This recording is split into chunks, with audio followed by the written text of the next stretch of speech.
Bismillah. Assalamualaikum warahmatullahi wabarakatuh.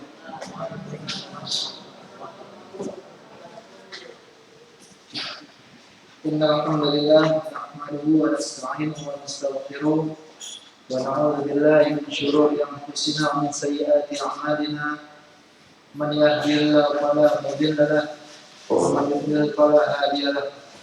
Asyhadu an la ilaha illallah wahdahu la syarika lahu wa asyhadu anna Muhammadan abduhu wa rasuluhu alladzi la nabiyya ba'dahu.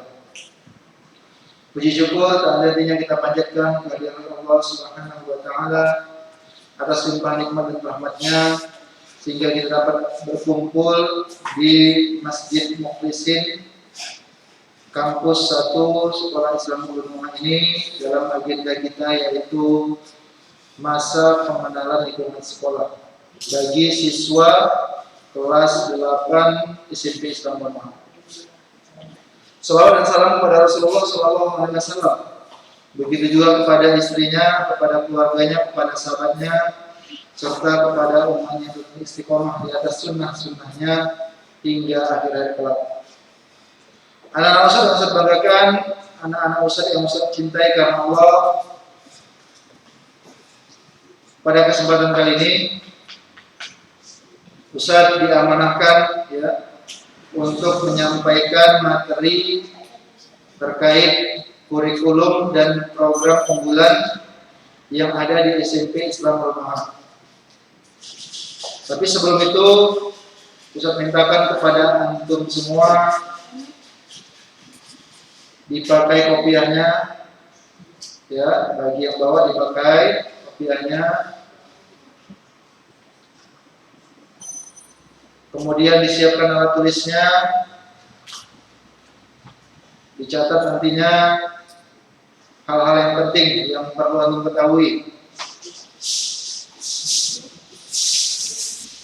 Kemudian berikutnya tidak ada komunikasi, Nanti kita akan ada forum tanya jawab. Di antara antum yang ada komunikasi, fokus tetap mengikuti materi Ustaz. Dan tetap protokol kesehatannya dijaga. Maskernya dipakai, jaga jarak juga, jangan terlalu berdekatan. Baik, anak-anak Ustaz yang saya banggakan, anak-anak Ustaz yang saya cintai Allah, tak kenal maka kenalan, Sebenarnya antum bukan orang baru di sini, betul kan? Antum sudah menjalani tahun kedua ini di SMP Islam Gunung. Qadarullah, dikarenakan adanya musibah pandemi COVID-19, antum harus jalani pembelajaran di kelas 7 kemarin dengan metode daring. Jadi kalau bisa dikatakan antum belum pada kenal sama guru-gurunya, kan? Kenal pun hanya sekedar di video pembelajaran. Belum bertatap muka langsung, kalaupun ada jumpa di jalan mungkin. Tapi kalau bertatap muka langsung di kelas belum. Tapi gitu pun, antum harus tetap semangat, Jadi Ustaz kenalan dulu nih sebelumnya. Mungkin sudah ada sebagian yang kenal ya. Nama Ustaz kalau dulu panggil aja Ustaz dengan nama Ustaz Robi. Ustaz diamanahkan sebagai wakil kepala bagian kurikulum di SMP Islam Gunung. Baik, anak-anak Ustaz yang saya banggakan, anak-anak Ustaz yang saya cintai Allah.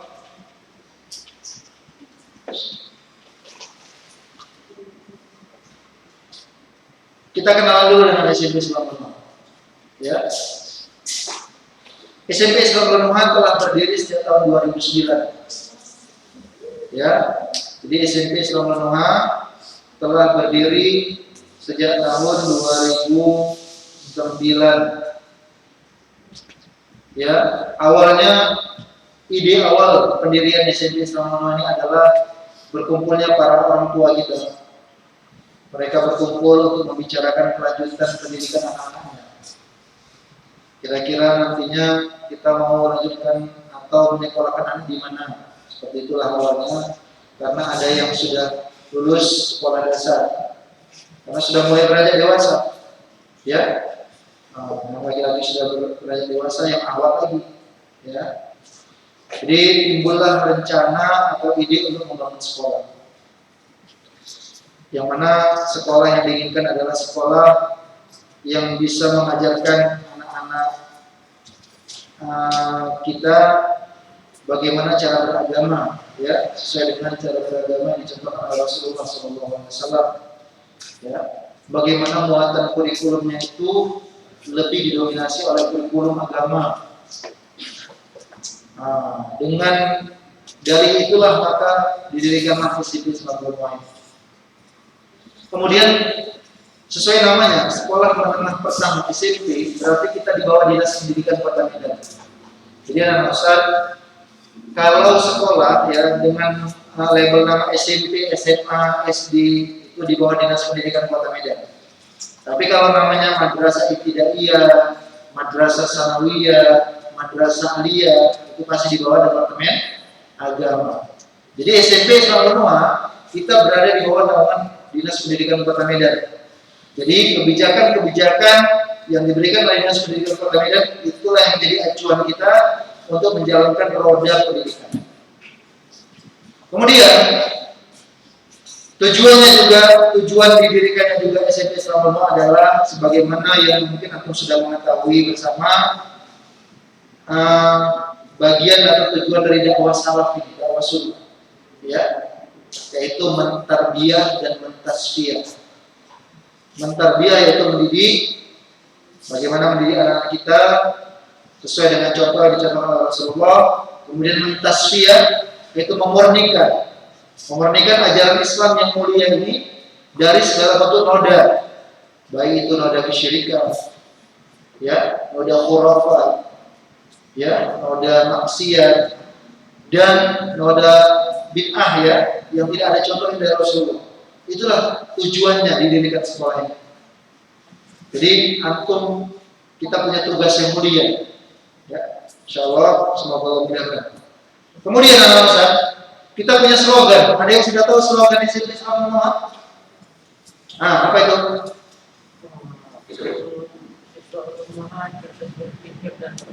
Masya Allah, Zaidiyah. Slogan Ulul Mu'in, cerdas berpikir dan berakhlak mulia. Antum bisa lihat nanti itu di rapor, ada kan? Di rapor ada itu tulisannya di atas, cerdas berpikir berakhlak mulia.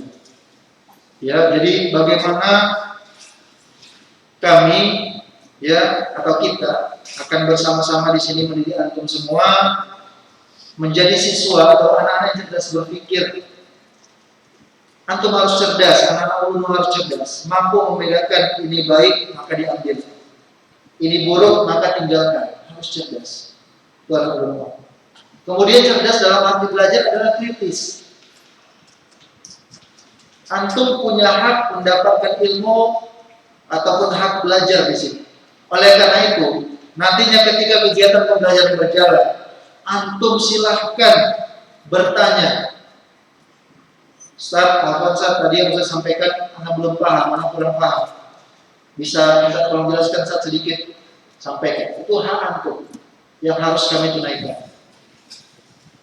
Jadi anak-anak itu harus cerdas berpikir, dan ini yang terpenting, berakhlak mulia. Ya, karena seseorang itu dipandang dari akhlaknya, Ustaz. Pintar pun dia tapi tidak berakhlak, dipandang nggak sama orang? Tidak. Tapi ini jangan dijadikan dalil. Oh, nggak apa-apa lah, Ustaz, Anda nggak harus pintar, yang penting berakhlak mulia. Tidak. Harus dua-duanya dapat. Anak ulama harus menjadi anak yang cerdas dan berakhlak mulia. Karena biasanya itu akan tergambar dari akhlak. Ilmu itu akan tergambar pada akhlak antum.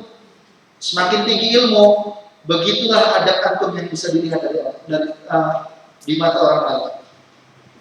Makin tinggi hafalannya, makin banyak hafalannya, makin tinggi ilmunya, makin banyak yang sudah dipelajari. Tunjukkan akhlak kita yang mulia. Wahai anak Ustaz, yang saya banggakan, yang saya cintai kepada Allah. Ramah tamah, senyum, sopan, ya, patuh kepada orang tua, beradab kepada orang tua, beradab kepada guru, adab juga kepada teman. Tunjukkan adab kita yang mulia. Dan ingat, Salah satu penyebab masuk surganya seorang hamba, ya, salah satunya apa? Akhlak yang mulia. Baik, kemudian kita punya kurikulum yang khas. Kita punya kekhasan kurikulum. Walaupun kita di bawah Dinas Pendidikan Kota Medan, kita punya kurikulum yang khas. Yang mana 70% muatannya itu dihuni oleh mata pelajaran agama. Sementara 30% sisanya baru diisi oleh mata pelajaran umum. Inilah sekolah kita, sekolah yang kita cintai ini. Kita punya kurikulum khusus. Dan kita punya program unggulan anak-anak. Yang pertama kita punya program unggulan tahfiz. Dengan target berapa? 8 juz. Dan ingat, target itu bukan artinya batas maksimal. Target yang kita buat ini batas minimal. Artinya antum kalau bisa lebih berkembang lagi, ya tidak menutup kemungkinan, semoga Allah mudahkan 3 tahun antum di sini, antum bisa hafal 10 juz. Silahkan. Ini program unggulan kita yang pertama, tahfiz. Yang kedua, program unggulan kita yang kedua adalah bahasa Arab. Jadi Ustaz tekankan, ketika antum mengikrarkan diri sebagai anak ulama, munculkanlah di dalam hati antum kecintaan terhadap Al-Quran dan bahasa Arab. Al-Quran merupakan kalamullah, surat cinta dari Allah, surah Al-Quran kepada hamba. Dan bahasa Arab merupakan bahasa agama kita, yang mana Allah wahyukan, ya, turunnya Islam juga dengan bahasa Arab. Jadi antum harus cintai dua ini, cinta Al-Quran, cinta bahasa Arab. Kemudian tidak kalah mentereng dengan itu, 30% tadi dihuni oleh mata pelajaran apa? Umum. Kita juga punya program unggulan untuk mata pelajaran umum. Insya Allah gak kalah kita dengan yang lain. Program unggulan kita untuk mata pelajaran umum, kita bisa lulus ujian nasional dengan nilai yang baik. Nanti jadi nggak menutup kemungkinan. Itu biasanya setiap tahun itu akan dirilis oleh pemerintah, dirilis daftar nilai UN tertinggi Kota Medan. Nggak menutup kemungkinan mata pelajaran matematika nilai UN tertinggi pulang dari SMP Islam Muhammad. Bahasa Indonesia yang tertinggi pulang dari SMP Islam Muhammad. Jadi itu anak usaha. Jadi kita dengan 30% muatan kurikulum umum, mata pelajaran umum, tetap kita punya target yang tinggi. Karena seorang muslim harus punya cita-cita yang tinggi. Itulah target kita, anak usaha. Jadi untuk mata pelajaran umum adalah bisa lulus dengan nilai yang baik. Kemudian waktu belajar. Kita berbicara waktu belajar. Anak Ustaz harus banggakan, anak Ustaz yang saya cintai karena Allah. Kalau terhitung normal, pembelajaran normal, kita punya waktu belajar yang berbeda dengan ketika kita program PTMT. Ya, ketika normal, kita masuknya dari Senin sampai Sabtu jam 7 lebih 10 menit. Itu sudah harus hadir di sekolah. 7 lebih 10 menit sudah harus tiba di sekolah. Dan pulangnya Senin sampai Kamis pukul 15.30. Terkhusus bagi anak-anak laki-laki, kita sholat berjamaah dulu di sini. Baru boleh pulang ke rumah masing-masing. Ya. Kemudian untuk hari Jumat kita pulang pukul 15.00. Karena setelah Jumat kita ada pengembangan diri. Kalau antum kenal di luar itu namanya ekstrakurikuler sama itu. Ya. Kemudian hari Sabtu kita pulang lebih awal, pukul 10 lebih 10. Itu kalau kita berbicara normal. Lantas, bagaimana kalau kita saat ini kondisinya masih dalam kondisi pandemi, masa new normal? Bagaimana pembelajaran kita saat? Itulah namanya PTMT, pembelajaran tatap muka terbatas. Ya. Bagaimana teknisnya? Perhatikan, semua fokus. Ya. Kalau masuknya sama dengan ketika normal, yaitu pukul 7 lebih 10 menit sudah harus hadir di sekolah. Ya. Kemudian bedanya kalau PTMT, pembelajaran tatap muka terbatas, satu kelas dibagi menjadi 2 gelombang. Jadi nggak boleh satu kelas itu full masuk, satu kelas penuh, nggak boleh. Ada aturannya yang harus kita taati, protokol kesehatan yang harus kita taati. Maka satu kelas dibagi jadi 2 gelombang. Misalkan 8C. 8C nanti ada 8C1, ada 8C2. Gitu ya. Begitu juga 8D, ada 8D1, ada 8D2. Kita bagi 2 kelompok. Kemudian setiap harinya belajar. Loh, Ustaz, katanya di kelompok pakai shift kok setiap hari belajar. Gini mekanismenya, perhatikan. Pada hari Senin, Rabu dan Jumat itu 8C1 masuk ke sekolah. Senin, Rabu, Jumat kelompok 8C1 hadir ke sekolah, belajar tatap muka. Udah. Berarti pada hari Senin, Rabu, Jumat 8C2 belajar di mana? Di rumah, daring. Jadi 8C1 offline atau luring, 8C2 daring, belajar di rumah. Gantian Selasa, Kamis, Sabtu yang masuk siapa? 8C2. 8C1-nya di mana, Sab? Di rumah.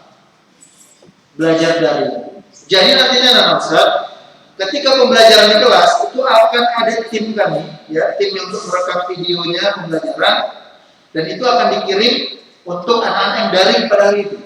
Paham ya? Nah, jadi bergantian kita. Senin, Rabu, Jumat 8C1 masuk. 8C2 berarti daring di rumah. Gantian. Selasa, Kamis, Sabtu 8C2 yang masuk, 8C1 belajar daring di rumah. Makanya saya katakan setiap harinya belajar. Baik. Kemudian Ustaz, bagaimana jam masuknya, Ustaz? Jam masuknya kalau selama pembelajaran PTMT, pembelajaran tatap muka terbatas ini, kita masuknya sama, pukul 7:10. Bedanya pulangnya. Nah, kalau pulang kita bisa lebih awal. Senin sampai Kamis hanya sampai pukul 11:55. Nah, sebelum jam 12 sudah pulang. Jadi kita nggak sholat di sini dulu, dia langsung pulang. Ya.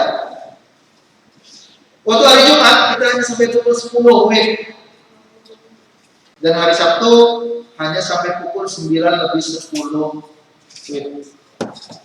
Itulah waktu belajar untuk sistem yang pembelajaran tatap muka terbatas.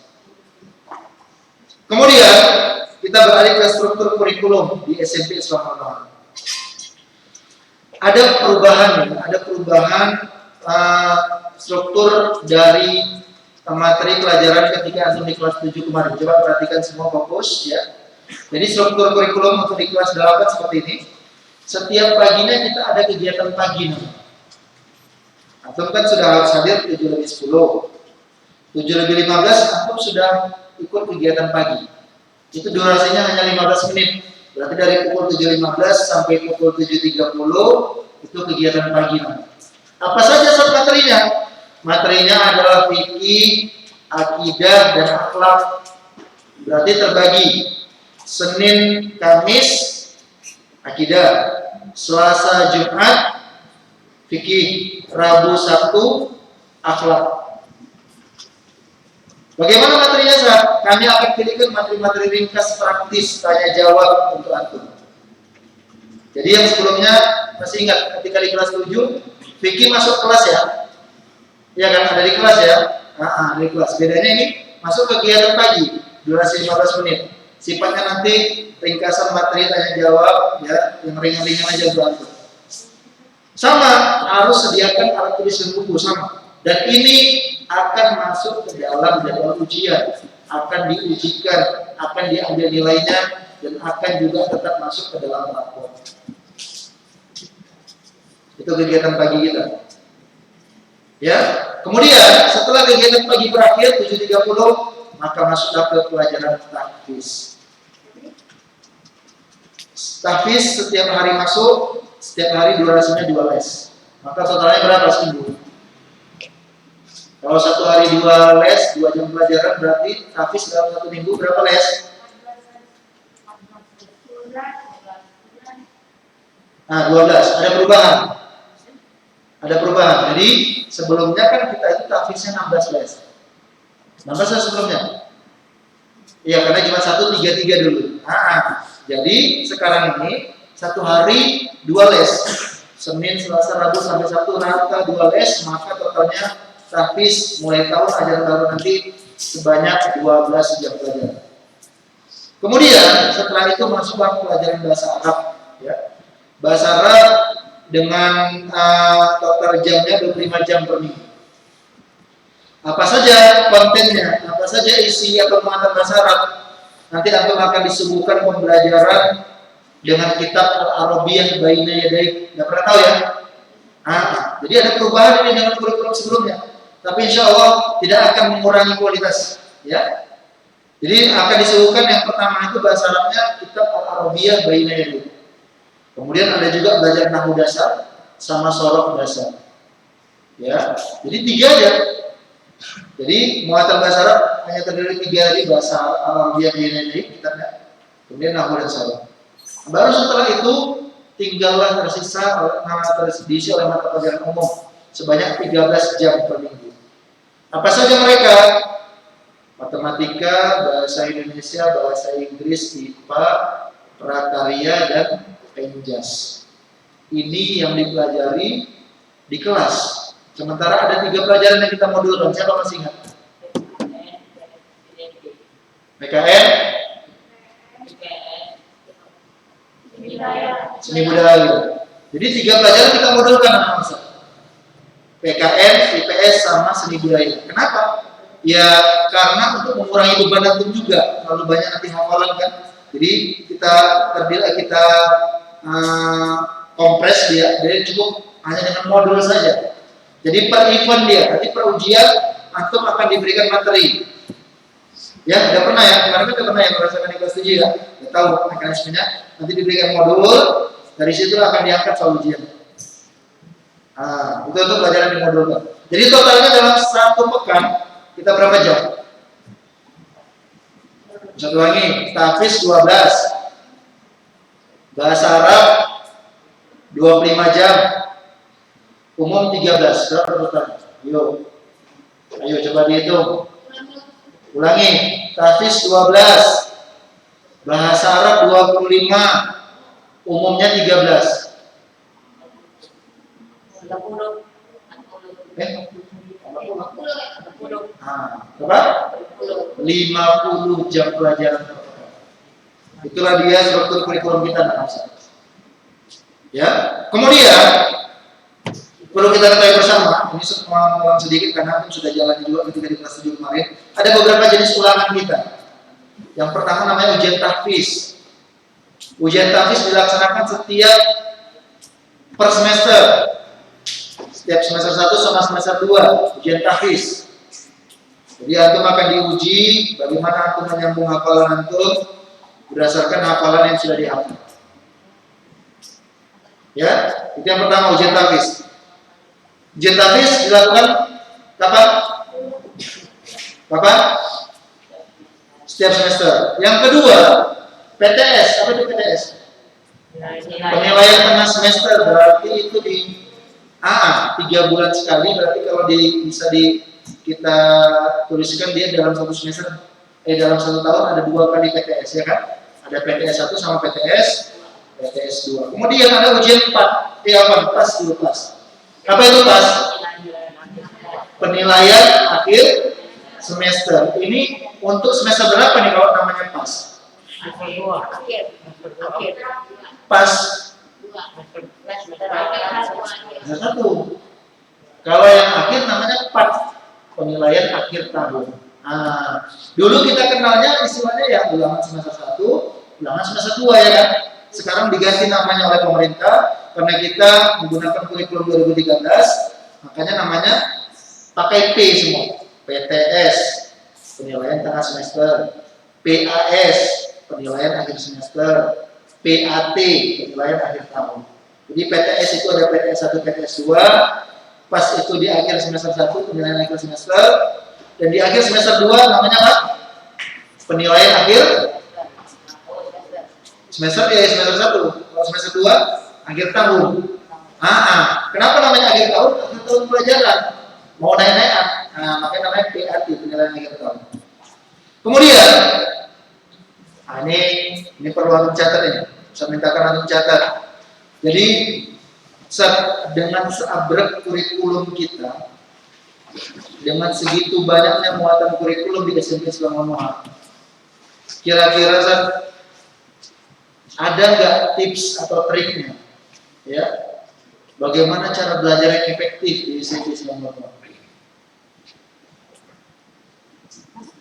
Oke, yang pertama kita berbagi, nanti Anda bisa tambahkan sesuai dengan apa yang untuk dapatkan informasi dari luar. Ya. Yang pertama, antum harus buat jadwal harian. Jadi sebagai anak ulama, antum harus belajar untuk menata waktu. Susun, buat jadwal harian.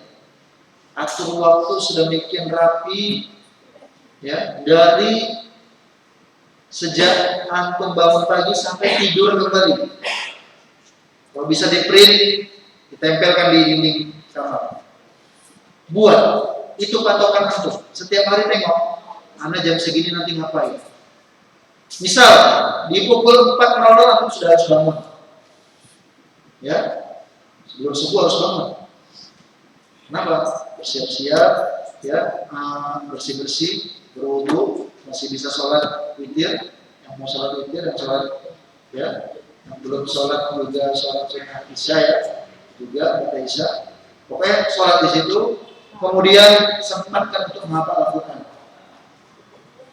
Salah satu waktu, ya, waktu yang utama dan baik untuk menghafal itu dia. Ketika lagi fresh-freshnya kita masih baru bangun tidur, ya, setelah bersih-bersih dan berwudu lah. Kemudian setelah buat jadwal harian, ya, antum harus mengulang hafalan dan pelajaran setiap harinya dulu. Harus, wajib, nggak boleh nggak. Harus mengulang pelajaran dan hafalan setiap hari. Karena di Ulunuha kita buat kebijakan tidak ada PR. Jadi tugas antum di rumah mengulang hafalan, mengulang pelajaran. Kita tiadakan PR karena antum sudah terlalu penat di sekolah sampai sore. Jadi ketika pulang ke rumah istirahatkan dulu sejenak, rehatkan dulu badannya sejenak, bersih-bersih, mandi sore, habis maghrib tancap gas lagi. Belajar, habis isya lanjut lagi. Ya, wajib harus mengulang pelajaran. Jangan sampai ada anggapan nggak ada PR, nggak belajar. Misalnya, itu bukan anak ulama seperti itu. Nggak ada PR, nggak belajar. Kan ada gitu. Antum kok nggak belajar, nggak ada PR nih. Antum kok nggak belajar, nggak ada PR nih. Ini pemahaman yang salah. Karena kita belajar bukan nunggu PR. Salah. Mengulang pelajaran tidak harus ada PR dahulu. Seharusnya antum bersyukur. Antum senang nggak ditiadakan PR? Senang. Itulah antum bisa memaksimalkan waktu antum. Gunakan sebaik mungkin waktu antum. Antum nggak lagi dibuat lelah, nggak lagi dibuat capek untuk mengerjakan PR. Fokus mengulang pelajaran, mengulang hafalan. Mengulang pelajaran itu perhatikan pelajaran sebelumnya sama perhatikan pelajaran ke depan. Itu dia. Bisa ya? Masya Allah, di Ulunuha kita tiada PR. Ingat itu. Jadi maksimalkan waktu antum yang diberikan. Ada waktu malam, ada waktu sebelum subuh dan bisa bangun, waktu sore mana tahu kan, sambil rehat-rehat sejenak, udah mulai hafal. Kemudian perhatikan roster belajar dengan seksama. Ustaz nggak mau anak Ulunuha ada kejadiannya saat anak nggak tahu saat hari ini ada matematika. Anak nggak tahu lah saat hari ini ada bahasa Indonesia, anak nggak tahu hari ini ada bahasa Arab. Itu bukan anak Ulunuha. Makanya tadi ketika sudah aku buat jadwal sudah tersusun, manajemen waktunya sudah rapi, maka pasti ada belajar malam. Di situ harus siapkan rosternya. Oke, siapkan bukunya, masukkan ke dalam tas, jangan lupa diulang pelajaran, diulang hafalannya. Jadi jangan ada yang perhatikan bagus-bagus rosternya besok apa. Dan dari situ seorang guru bisa melihat anaknya ini memang mau belajar atau enggak. Jadi seorang siswa itu bisa dilihat oleh gurunya dari beberapa hal. Contoh, ketika dia datang terlambat, sudah satu faktor ini kurang niat belajarnya. Terlepaslah mungkin ada musibah mendadak ya, bocor ban, bahkan misalkan kecelakaan, misalkan ya. Tapi kalau terus-terusan terlambat, nah ini nampak, nggak niat belajar. Berarti nggak bisa memanajemen waktu, bangun lebih awal. Yang kedua, apa? Salah roster. Guru udah bisa lihat, ketika antum salah roster, ini nggak niat mau belajar. Yang ketiga, nggak bawa buku sama alat tulis. Kacau gitu. Mau perang tapi nggak bawa senjata. Apa yang terjadi? Mati, konyol. Antum nih diibaratkan mau berperang. Menuntut ilmu itu mau berperang kita. Siapkan senjata terbaik antum. Apa itu? Buku, alat tulis, lengkap. Ya, itu yang ketiga dari perhatikan roster. Yang keempat, persiapkan kelengkapan belajar. Nah, ini tadi yang saya bilang tadi. Ingat, kita ada 3 buku. Ada buku pegangan, ada buku cetak. Ini nanti dari sekolah. Ada buku catatan, ada buku latihan. Buku catatan sama buku latihan ini wajib antum sediakan. Nggak boleh campur-campur. Catatan nggak boleh dibuat di buku latihan. Latihan nggak boleh dibuat di buku catatan. Masing-masing punya tempatnya.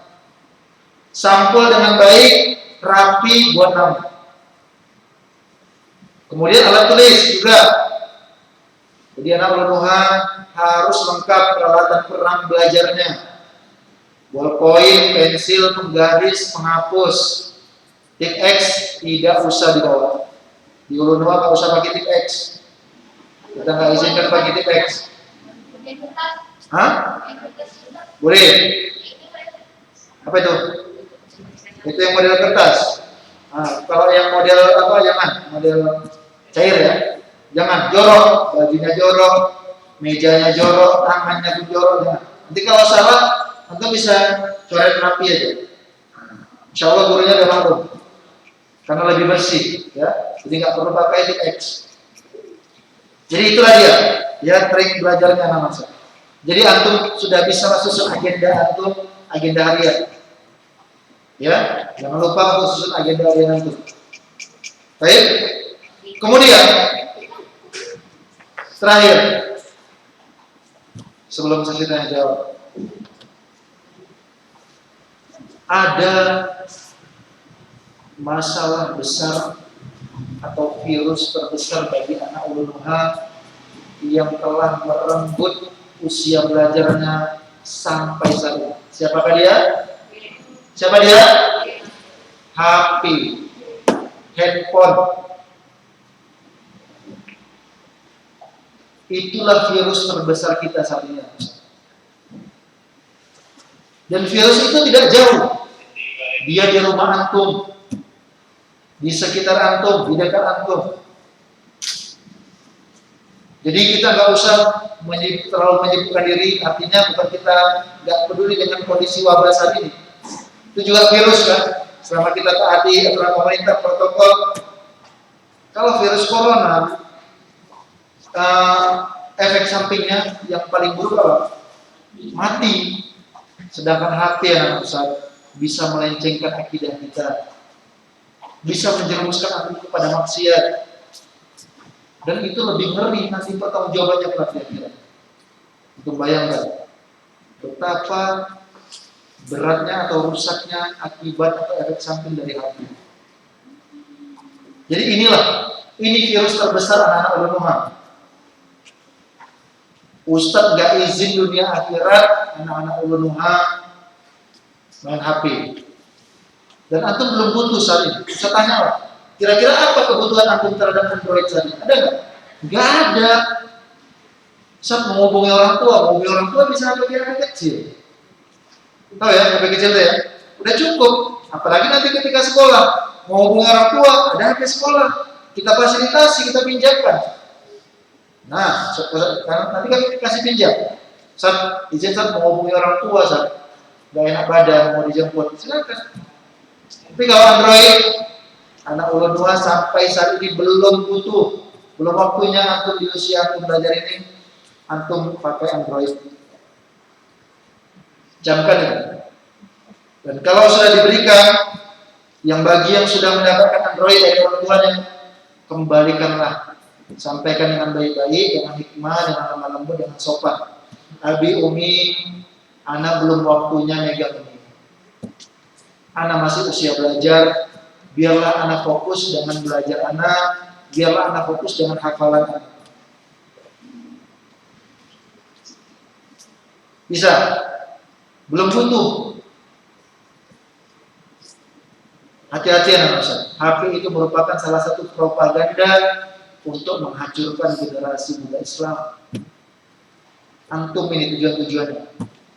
Kalau sudah rusak generasi muda Islam, bagaimana dakwah ini akan terus berlanjut? Antum yang bakal melanjutkan, ya, estafet dakwah itu antum yang bakal melanjutkan. Hati-hati. Ini virus, dan virus ini nggak jauh dari antum. Di rumah antum, dekat dari antum. Mulai sekarang anak-anak ulama nggak lagi lempeng hati. Tinggalkan, melalaikan. Coba ganti HP dengan mushaf. Kemana-mana yang dikantongi bukan HP, bukan di tangan HP, mushaf. Pantang antum berhenti, ya kan, menunggu dijemput orang tua, dijemput abi atau umi, duduk buka apa-apanya baca. Antum bayangkan satu huruf 10 kebaikan. HP dapat apa? Malah jadi dosa. Walaupun nggak semuanya itu rusak. Cuman Ustaz khawatir mudaratnya lebih besar dan antum belum butuh saat ini. Bisa ya? Jadi nanti jangan sampai kami di sini guru-guru antum, ustaz-ustaz antum, kami begitu ngototnya, begitu kami tegasnya bahwasanya ulama itu nggak boleh pegang HP, giliran di rumah antum dikasih HP. Makanya sampaikan bagus-bagus, harus dengan hikmah, nggak boleh marah-marah, sopan lemah lembut. Abi, Umi, tadi kata ustaznya, kami ini masih usia belajar, belum waktunya kami megang HP. Perjalanan kami masih panjang, itu masih panjang, nanti masih berada di level 3 misalnya. Ya kan? Kalau dari urutan pendidikan, urutan jenjang pendidikan, itu berada di level 3. Pertama kita sebutlah TK, naik level 2 SD, itu masih di level SMP, level 3. Masih banyak level yang bisa mendaki lagi. Jangan gara-gara virus ini putus level itu. Ya, jadi anak ulun nuha kita nggak sama dengan yang lain. Ya, makanya di ulun nuha ini kita haramkan, nggak boleh bawa HP. Bahkan anak pondok anda bisa tanya anak asrama, itu nggak ada yang pegang HP. Kalau ada kami ambil, tamat baru kami bandingkan. Tamat, tunggulah dia 3 tahun. Mau nangis dia. Seperti itu memang. Untuk menjadikan antum anak-anak, ya, generasi Rabbani itu harus seperti itu. Bisa ya? Ustaz, jadi bagaimana saat ini kalau kami belajar daring serba HP? Ya udah, Ustaz percayakan sama antum, ya untuk belajar saja, ataupun di bawah pengawas sama orang tua, nggak apa-apa, nggak harus live. Misalkan macam kemarin itu Ustaz sampaikan ke orang tua, Bu, Pak, nggak harus live Bu, Ibu bawa aja HP-nya, Bapak bawa HP-nya, sepulang Bapak kerja, sepulang Ibu kerja, baru tontonkan silakan. Sampai seperti itu kan, karena kami khawatir akan akibat atau efek samping dari HP ini. Jadi seperlunya aja. Ya udah setelah belajar kembalikan. Ataupun kalau bisa punya orang tua aja pinjam di bawah pengawasan orang tua. Ada antum punya sendiri. Ya, hati-hati Ustaz ya. Perjuangan antum masih panjang Ustaz. Ya, ini bukti cinta kami kepada antum. Baik, kita buka sesi tanya jawab. Kalau ada yang mau tanya silakan. Ayo, silakan angkat tangan, sampaikan. Nah, Ya, kuat suaranya. Oh, izin, silakan. Yang lain mau tanya? Ya, silakan. Malik.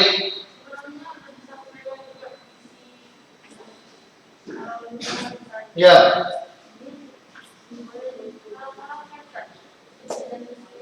Purnoan. Iya. Jadi, kalau untuk SMP itu anak kita punya proyek, kita punya target menyelesaikan bahasa Arab antum di sini. Nah, gitu dia. Karena nanti ketika antum melanjutkan pendidikan ketika SMA, antum sudah punya bekal bahasa Arab. Nah, di SMA baru tinggal belajar apa?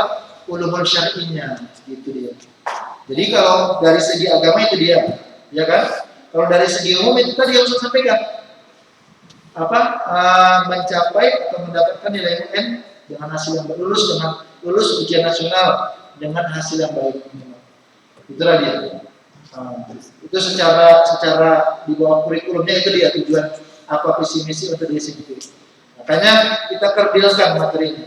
Itu dia. Jadi fikih, akhlak sama adab itu hanya di kegiatan pagi. Agar antum fokus di bahasa Arab. Antum bayangkan nanti belajar Al-Arabiyah Baina Yadaik itu kita sudah anggarkan satu pekan itu sebanyak 16 jam. Kita inginkan anak-anak ulama kita nggak kalah sama anak-anak pondokan yang lain. Belajar aktif berbahasa Arab. Assalamualaikum ya akhi, kaifa hal ya akhi, masmuka, aina taskun, ya, madza ta'maluna. Biasa kita. Ustadz juga, kami juga guru-guru umum belajar, sama-sama belajar kita, sama-sama belajar. Atau seharusnya bersyukur, masih kecil-kecil udah belajar. Ustadz udah jenggotan, udah tua belum belajar. Ya kan? Tapi nggak menutup kesempatan ini. Tetap semangat. Tidak ada kata terlambat. Sama-sama belajar. Jadi nanti kita mau buat di sini bi'ah. Tahu bi'ah ya? Lingkungannya itu lingkungan Arab. Jangan suka-suka. Belajar, dilatih ya.